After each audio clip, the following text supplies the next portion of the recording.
It's hard to get over in the WWE, or in any wrestling promotion for that matter. Like, you've got to do so much to try and get over with the crowd. If you don't get over on the first try, you're kind of left to flounder. But one of the ways that people have been known to kind of get their second wind is getting together in a tag team. And these guys that we're about to talk about today have taken that opportunity and ran with it and just took over their respective tag team divisions and produced some of the greatest rivalries and feuds and breakups and everything that's great about wrestling. So today, we're going to talk about the greatest tag teams in WWE history. Good evening, everybody. My name is Nikki V MLP, and joining me today on this wonderful Haymakers podcast, we have DJ Calcos. Doing good at Glad 2K. Hype. Post E3 hype. Hey, I'm the hype guy here. Are you hyped for E3? Yeah. Then for right now, you are no longer the hype guy. All right, come on. Around this season, if you are not hyped for E3, then you're not a hype guy. Even if E3 sucks, even when it sucks, if you're not hyped, then you're not the hype guy.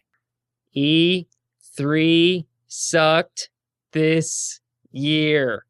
Why did it suck?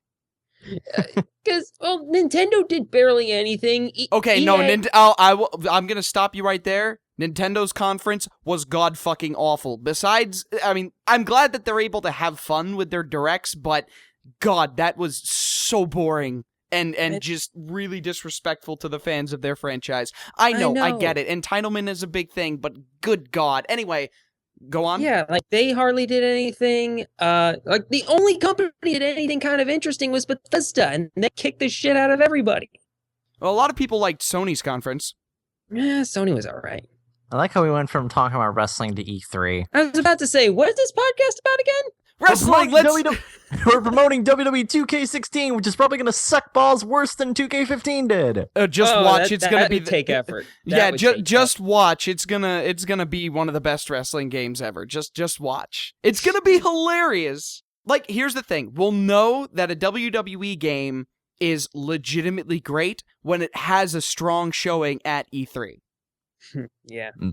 We'll know. It can't be that bad. It's gonna have Bayley in it. Oh, you have a point. Anyway, let's move on. Best tag teams. Who's up first? Okay, yeah, best tag team. Shit, I forgot what we were doing here. Okay. All right. I guess I'll kick us off.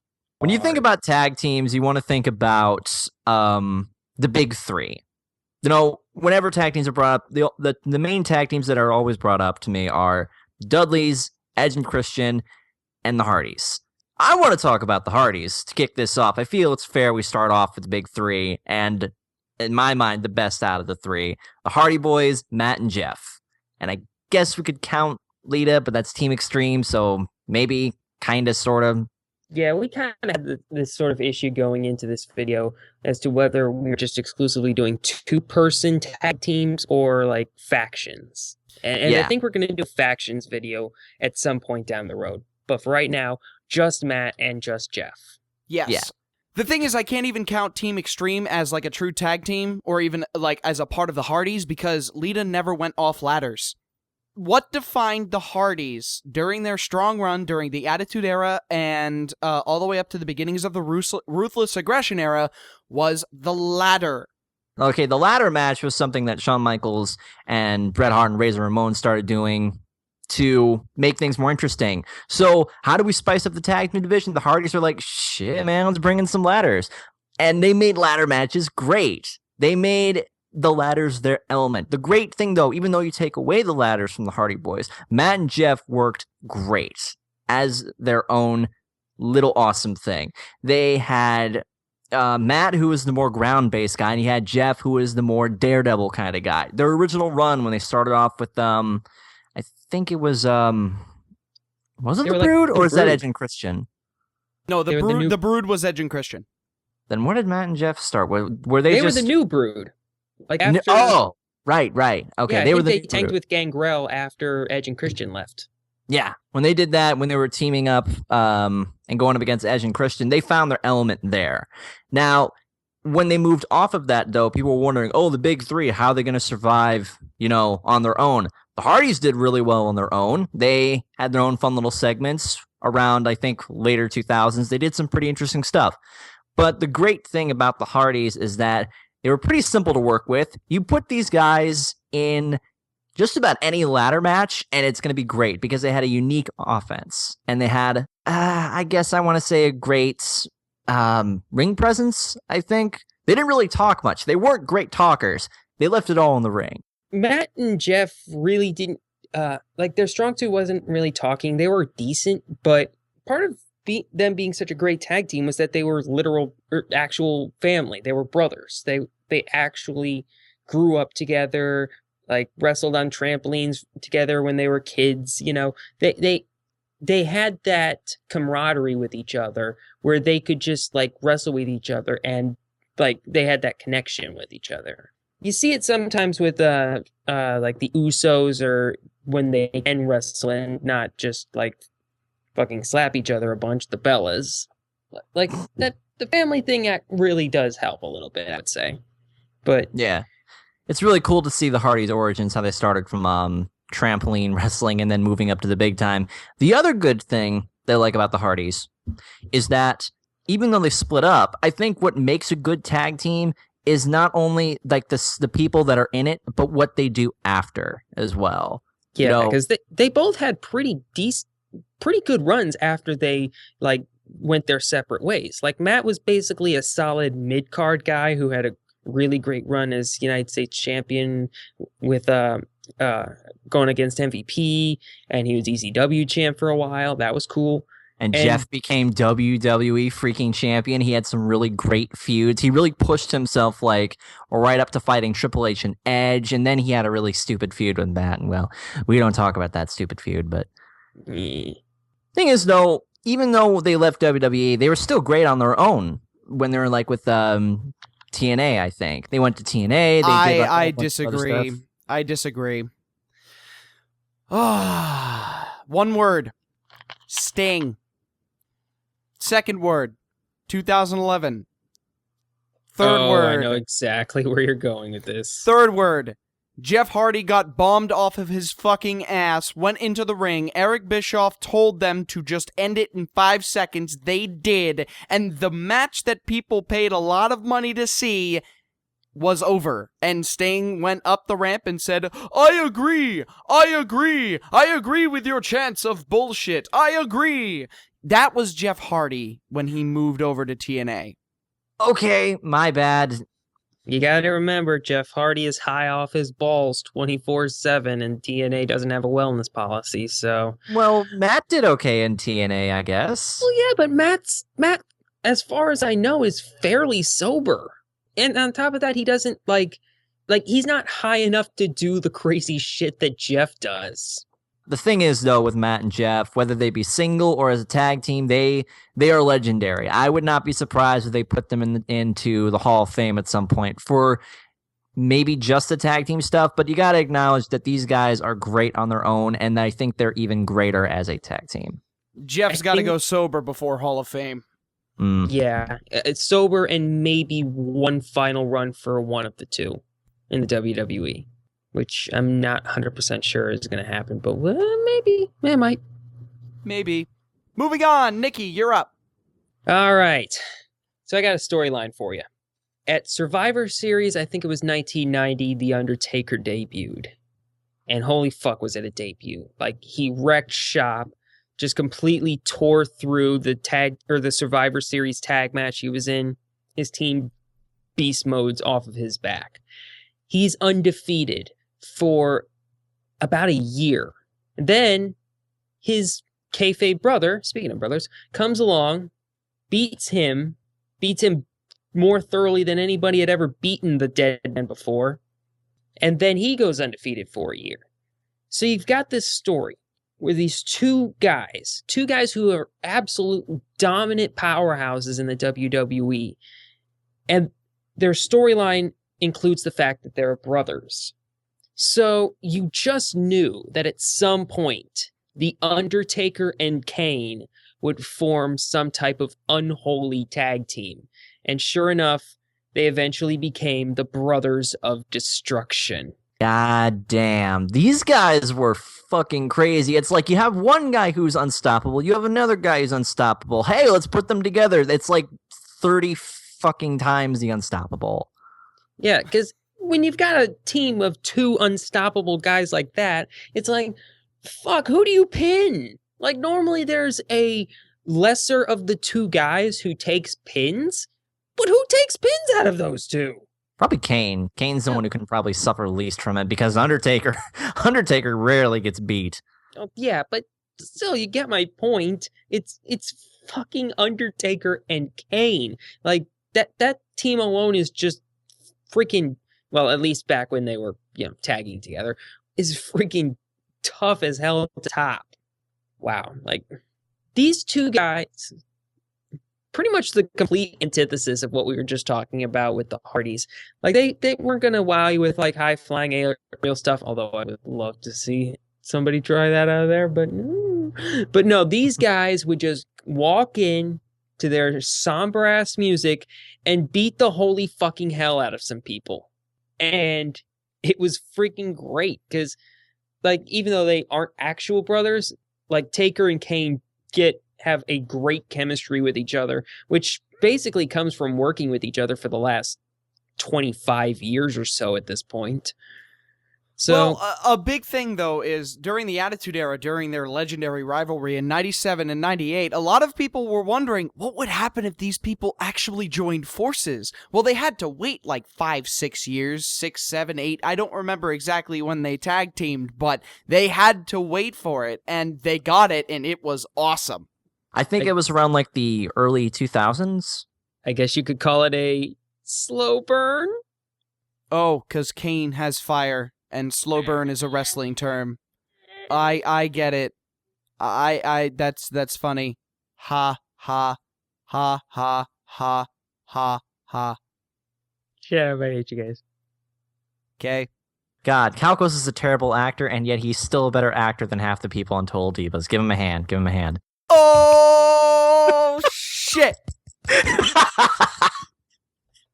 Oh, all that theater work I did for 10 years when I was a kid. It's paid off. Such skills.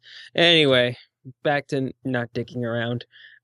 Taker and Kane, like, they're more of an attraction, if anything, now, because they had a really good run with the tag titles for a while. But ever since then, they've become more of like, when you put them together, it's more of like a reunion of like, yeah, like it's the oh shit moments for the other guys. It's like, oh, I'll take on anybody in the tag team division. And then those two walk out, and then you just see their faces wide out. Like, I will say, though, I hate the name Brothers of Destruction. I hate that name. I hate it a lot. Because it's just so uncreative. Brothers. Okay, yes, that is true. Of. That links brothers to the second word, destruction. They're powerful. Fantastic. Yeah, like with all of the demonic shit that they're built around, you'd think that they could come up with something a little bit more creative than Brothers of Destruction, but especially seeing as how Brothers of Destruction doesn't roll off the tongue very well. Well, I guess, though, in the end, it's a good thing for both Taker and Kane's careers. The fact that they were able to team up, the fact that they had such a great storyline. The whole storyline prior to that really made this tag team mean more, I could go back and watch their matches just as many times as humanly possible, because back when they were together, like maybe not so much nowadays, but back then, those two in the ring together, frightening shit, and something that's infinitely watchable for a couple of wrestlers who are just like two of the best of their time at their craft. Brothers of Destruction, definitely an entry worthy of this list. Although they should have been called something different. Definitely. Calcos! Team Hellfire and Brimstone, Team Taker. No, now I'm just going to come up with stupid shipping names for them. Fuck it. I've read fanfics worse than that. Anyway, Calcos, next thing. I tried to get this going to Calcos, but no, you had to make this all weird and shit. Okay, I'll Calculus, move is that on. your laugh?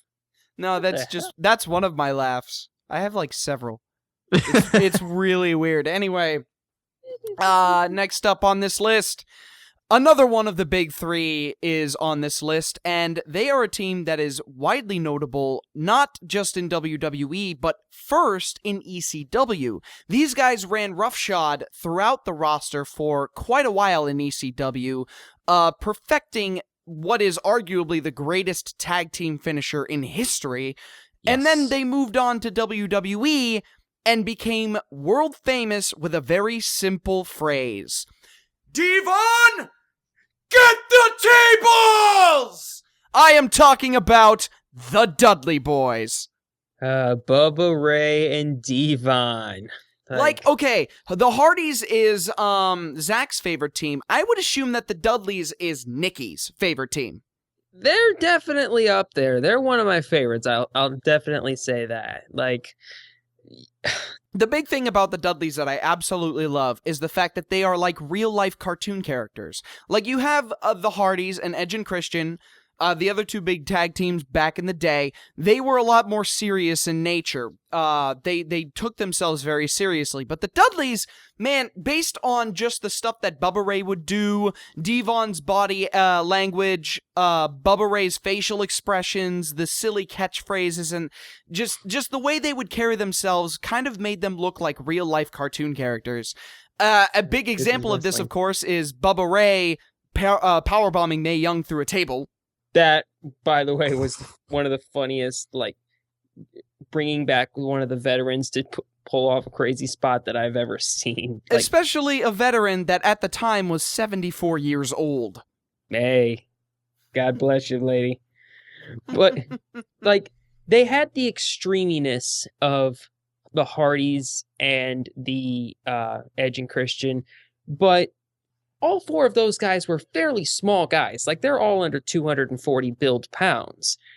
These guys had that level of extremeness, but along with that, instead of being like high flyers, they were the super strong, just like the buff, quote unquote, buff guys of the group, because they were kind of, pudgy, but still, they were the big guys of the big three. And like, that meant they were able to do some crazy ass shit. And like you said, the Hardys' big thing was their ladders. Well, the Dudleys was the tables for them. Yes, especially when they would 3D some poor sucker through a table, like, or through like 10 tables, or like, through all of the tables in the universe. Yes. Oh, like, did you mean to say TLC 2? Yeah, TLC 2. That match will I can't. You can't think of an extreme match that is more over the top than that. I mean, the Dudleys just they put themselves through tables. I mean, fuck, Devon Dudley. Every single time they did a Dudley Death Drop, that's 3D for the people that are marks. For the marks, that is the 3D. Every single time they did that, Devon would go through a table. He would be putting himself through a table head first, while Bubba Ray would bounce off the ropes and then do a side cutter down to the mat. It was a great move before the tables, but after the tables, it became legendary. This is the kind of shit you had to do in ECW to get over. You had to put yourself through a fucking table. Speaking of ECW, I was actually just rewatching Rise and Fall of ECW, and I forgot how fucking nuts Bubba and Devon were in ECW. They were starting riots. They were getting into a lot of, they were doing a lot of stuff on the mic. They were calling people out. They were dropping like really, really not things you could say now to people. Like they were... Like, I think there was one where they pointed out somebody in the crowd, we got a mom with her daughter who's just learned how to suck dick. And I'm just like, the fuck? You can't. One thing you need to remember about ECW, if a guy from ECW showed up in the WWE, their ECW persona was about 45 times as insane as their WWE persona. Yeah. Rule of thumb. They started off in ECW. They did really great there. And in WWE, they didn't really talk as much. And they kind of did what the Hardys did. They laid it all out. They laid it all out in the ring. God, why is it so hard to say? Goddamn. Words are hard. Yeah, they are. But yeah, also the 3D, I would have to agree. It is probably the best tag team finisher of all time. It looks good. There's a great pop to it. It actually looks like it's effective. Not like most of the tag team finishers. Like, name a tag team finisher from a tag team we have today. Fall of Man. The Cesaro spin into a drop kick. Not quite as effective. Whatever the fuck the Usos do. They do a double frog splat or a double. You know what's hilarious about talking about the 3D? The Reapers have a 3D now. Oh yeah, God, Rowan and Harper so bringing back the terrible. 3D. They do it so terrible, though. Devon called them out on Twitter because of it, and I'm just like, why? The 3D is one of the most respected moves ever. If you're going to use it, you need to use it correctly. But the way that Luke Harper and Eric Rowan do it is just... Doesn't even look right. We're expecting like some feud down the road between the Reapers and the Dudleys. Bring the Dudleys back so they can beat the shit out of the Reapers. I would pay to see that. I want to see this. Put fucking Harper through a flaming table. I don't fucking know. That would be fucking great. But yeah, I'm the biggest Dudleys. Luke Harper mark in the world, and I think that would be the hypest. The Dudleys, they're on this list. Moving on. All right. Now, we talked about odd pair-ups, I think, a while ago, and I want to talk about a team that not really a lot of people talked about. It was, I think when I think about it now, it's a bit of a flash in the pan because they had some really great moments, but then after that, when they split up, not so great. I'm talking about John Morrison and The Miz. Look at the Morrison mark over here. Hey, I saw Lucha Underground fucking Iron Man match that he... If you spoil this shit, I swear to God, I will fly to Chicago and knock the shit out of you. Dude, match of the year contender. I'm just going to say that much. Match of the year contender. I'm watching that tonight. Yes, do it. It's fucking insane. Like, we have... That's the testament of John Morrison, though. The guy was a big tag team star for quite a while. He was in M&M. He was with Morrison. With Miz. Fuck you. He was with the Miz. But nobody really knew for the longest time what he could do as a single star. And they used him in WWE. They would not really let him get off the ground other than, Intercontinental and I think U.S. Did he ever win the U.S.? I don't remember, but here's the thing. I don't mind that it took them a long time because through it all, we got Morrison and The Miz, which was a great tag team. They were fun to watch. They were entertaining. It was nice to see The Miz grow and expand. The corny rap videos that they did were hilariously bad. They won... Dirt Sheet. Yeah.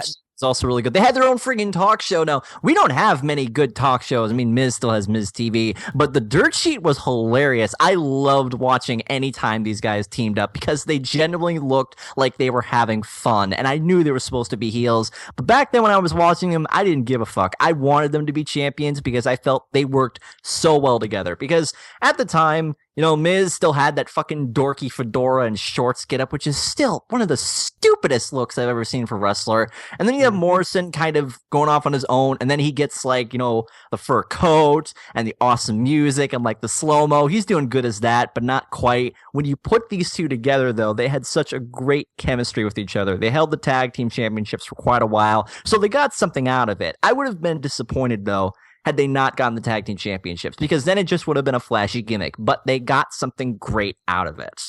Yeah, and it really helped progress The Miz along, because when this whole thing started, The Miz was not doing that much, and he wasn't that great at competing going into before they started tagging together. But they basically helped each other grow. They became much more ring fluent, and by the end of it, they were both solid upper mid-carders by the time they went their separate ways. Yeah, they came this close too. Did you know they came this close to becoming the first unified tag team championships, and they fucking lost it in a dark match at WrestleMania 25. God damn it. And it was after that they split too, and I'm just like, you fucking killed them. You fucking killed John Morrison and The Miz. How fucking dare you? They do that sometimes. Like they kill things when they're still going great. I guess to make it so that their entire run is a sustained goodness instead of just being good, falling, crash, then break up. But you gotta admit though, they did do really good afterwards. Miz went on to main event WrestleMania, still something I can't even believe that myself.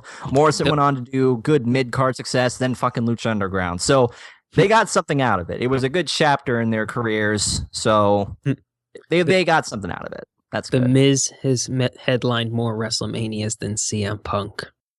Why you gotta do that?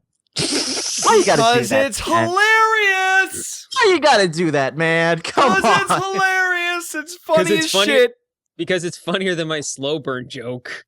God, that kind of hurt a bit. I'm kind of sad now. Thank you. Thank you very much, Nikki. Thank you. Next team. Next team. All right, I'm up now. All right. On one hand, motherfucker. We all love each other here at the Haymakers. Motherfucker, I'm about to talk about The Rock and Mick Foley here, so I'm going to need you to shut the hell up. Thank you. On one hand, you have the most electrifying man in sports entertainment, the man who can make solid gold out of any promo, the most famous actor in Hollywood now for some weird reason, The Rock. On the other hand, you have a guy nowhere really near as handsome or charismatic or, really, but he has his whole other set of weird, amazing moves that make him one of the greatest of all time, at least on the mic, in Mick Foley. Between these two, there's really not a whole lot that you can compare between the two, especially back when Foley was being Mankind. But when you combine the two, you get what is inarguably, I would say even more than the Dudleys, my favorite tag team of all time, the Rock and Sock Connection. These two guys, they got each other so well. They loved doing things together. And you had The Rock, who's basically the jock a-hole, who is holier than thou, better than everybody else. And you have Mick Foley, the big doofy guy who cut funny promos and wore socks on his hands. And I know that the WWE kind of throws around the term odd couple way more liberally than they should. These two, Foley and Rock, are the odd couple. They come together because opposites attract. Is that the actual theme song for Odd Couple? Fuck you. I am never doing that again. Don't ever ask me to do that again. Trust me, we won't. I didn't even fucking do it right either. Just cut that out. Fuck it. No, fuck you. It's staying in. No, I don't want that to be in there. Fuck you. It's out. Staying in. God damn it.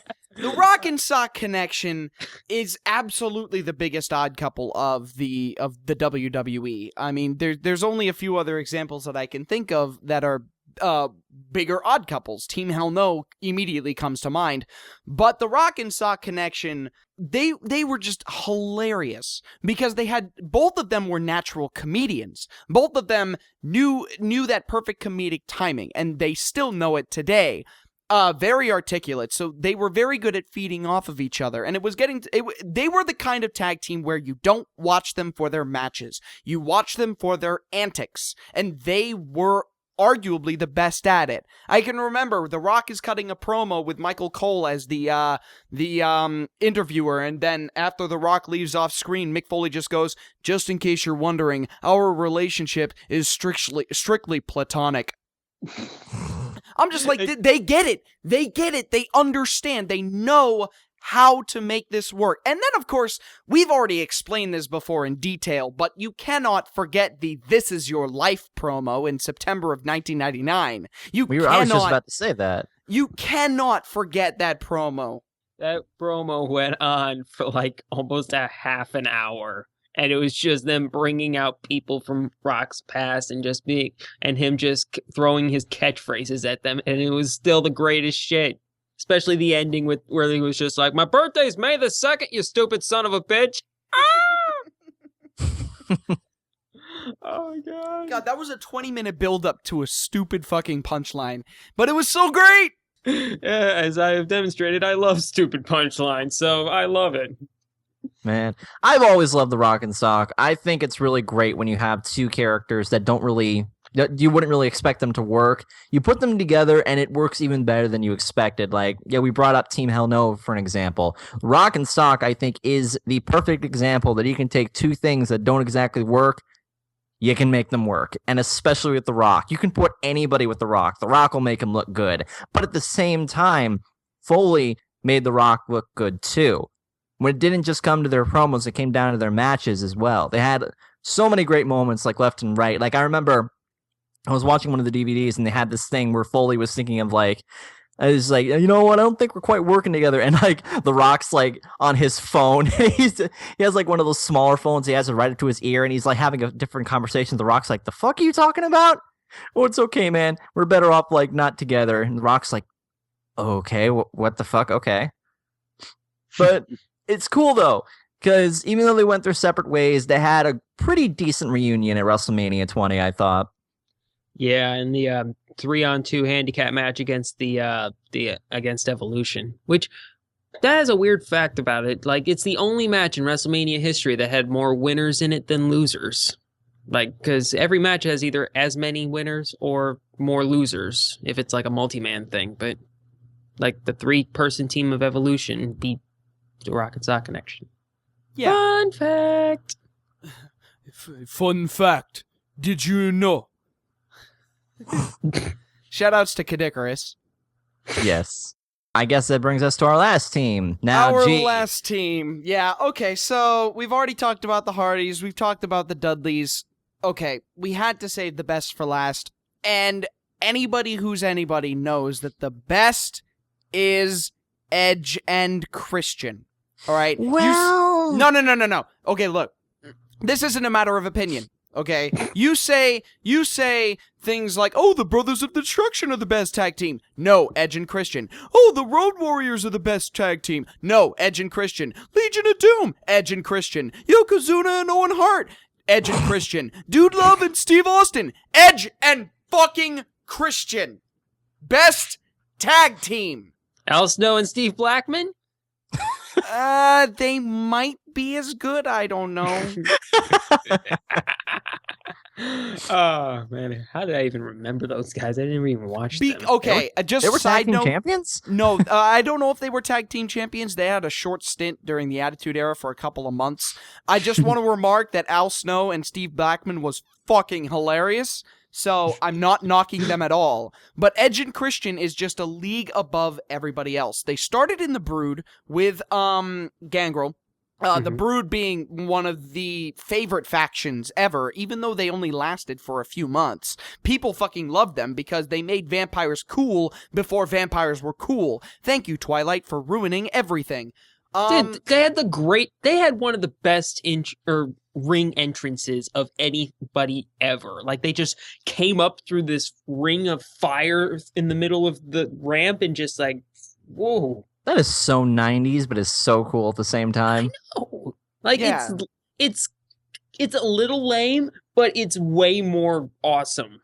Ooh. Shit, if Kane came back and put on the mask and he did that entrance, he'd be like, I almost said 20% cooler. Oh my god, what the fuck? You fucking nerd! Hey guys, get a load of the fucking brony. Oh god, what is this 2011? Holy shit. Somebody put up that picture of him holding the pony while next to CM Punk. Oh, come on! I got to fucking meet CM Punk. That was one of the fucking greatest moments of my life. I don't give a fuck. I could have been fucking No, you know were what? I'm not holding going a to finish pony that. plushie. I don't fucking care. He liked it. Okay. Now, the Hardys had ladders, the Dudleys had tables, so, of course, Edge and Christian had chairs. And a lot of this, of course, when it comes to the Hardys, Dudleys, Edge, and Christian, their fascination with the three different tools kind of came naturally. It wasn't planned for the Hardys to like ladders, or the Dudleys to like tables, or ENC to like chairs. I mean, ENC had the tag team finisher, the Concerto, which was 2 chairs, both held by Edge and Christian, hitting an opponent's head at the same time. Concerto, very similar to cymbals crashing. So, the fascination with these weapons led up to SummerSlam 2000's TLC match. The thing is, that match is forgotten by a lot of people. It's a good match, but the reason why it's forgotten is because of WrestleMania X7's TLC 2. We have mentioned this in the best ladder matches video, but it bears repeating. This is one of the best extreme types of matches ever. Ever! You could watch it over and over and over again. And the leaders of it, the team that won the championship every single fucking time they had one of these big matches was Edge and Christian. They won the tag title 11 times. 11 times during like their 2-year run. And in an era of hot potato tag championships and hot potato championships in general, that is a very impressive feat. Yeah, really is. Edge and Christian work so well together. Out of the big three, they were definitely the most charismatic. They were the best on the mic. They were probably the best in ring too, because they didn't have to rely on like the tables or the ladders. They worked really fucking well on their own. Yeah, like Edge and Christian were probably the 2 wrestlers, like of everyone on this list besides the Brothers of Destruction, they were the ones who went on to have the best careers post tag team. Like Edge was now in the Hall of Fame. Christian got like a taste of the World Heavyweight Championship and a bunch of other stuff. Edge probably got the best out of everybody. Like Edge and Undertaker on this list, and The Rock, I think Foley too. But yeah, those are the 4 that managed to get like the best stuff. They got the best deals. I think Edge won, I want to say 11 world titles. So that's 12 world titles between Edge and Christian. That's saying quite a bit for these 2. And Edge won 17 tag championships. Oh, total. Wait, really? Yeah. Shit. Edge, we've mentioned before on Little Karibo's interview, but the person to win the most championships in WWE is Raven, because he won the Hardcore Championship 15 times in one night. Which is it was fucking insane. Ladies and gentlemen, the Hardcore title. God, I want them to bring that back. With the network, there's a lot they could do with it. But anyway, he won. Second to him, if you don't count the Hardcore Championship, is Edge, because Edge won 31 titles total. 31 titles. Mm-hmm. He's won them all. Yeah, he won them all multiple times.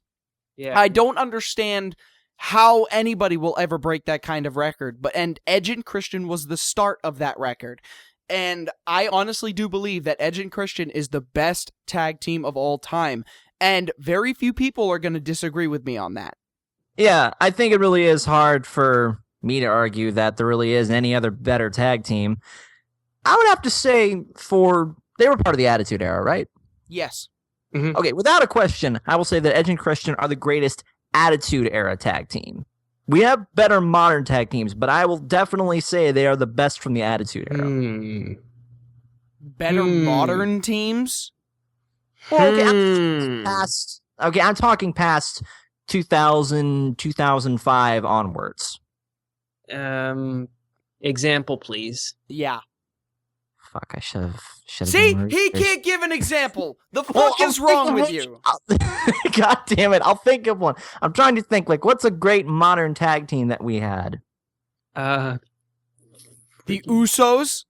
God, I was actually about to say the Usos. Guy, you sound like Michael Cole. No, we're ending it here. Zach, sign us off. Fuck, I had something good here, and it fucking flew away. You didn't. Fuck. Oh well. You know, there are a lot of great tag teams, but Edge and Christian, fine. Edge and Christian are the best tag team. I win. Galcos wins. Asshole.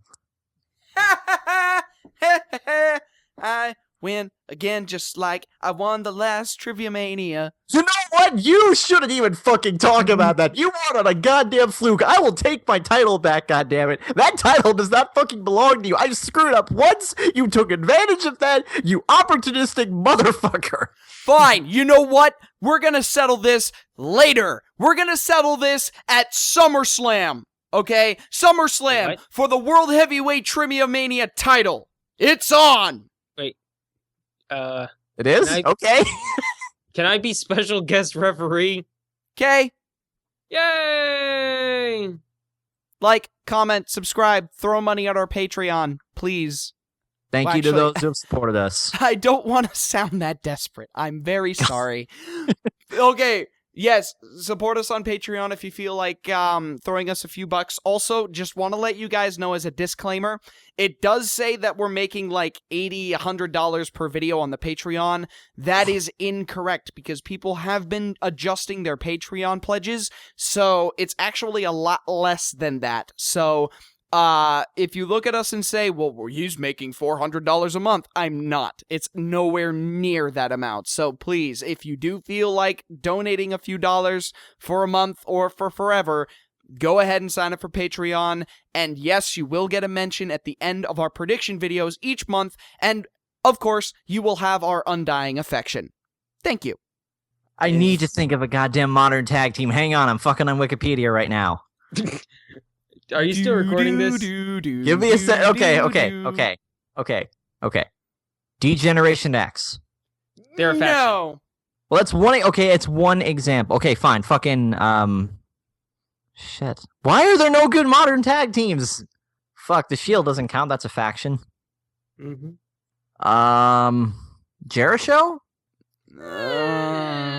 Not as good as Edge and Christian. Team Hell No. Okay, Getting they're closer. You're getting closer. I mean, Team Hell No is the best tag team of the last 5 years, so. Rhodes Scholar? All right, we're ending this cast here. Fuck you.